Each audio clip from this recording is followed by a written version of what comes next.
Team sweep અને જિલ્લા શિક્ષણ અધિકારીની કચેરી દ્વારા મતદાર જાગૃતિ અભિયાન યોજવામાં આવ્યું હતું.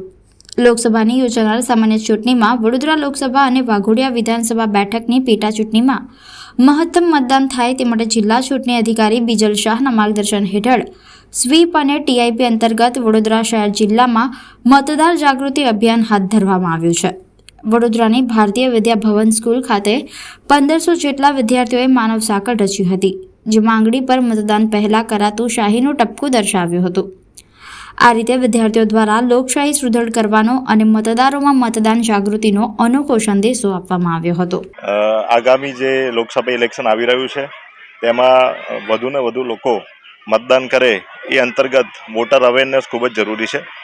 જે સંદર્ભે આજે ભવન સ્કૂલ ખાતે 1500 વિદ્યાર્થીઓ દ્વારા એક હ્યુમન ચેનનો એક કાર્યક્રમ થવા જઈ રહ્યો છે, જેના થકી લોકોમાં મતદાન પ્રત્યે જાગૃતિ આવે એ જ એનો ખાસ ઉદ્દેશ્ય છે. ને આખા વડોદરા જિલ્લામાં અને ખાસ કરીને જે વડોદરા સંસદીય મત વિસ્તાર છે એની 7 વિધાનસભા મત વિસ્તારમાં આવા અલગ અલગ કાર્યક્રમ કરીને લોકોમાં મતદાન અંગે જાગૃતિ આવે એવા કાર્યક્રમો થઈ રહ્યા છે.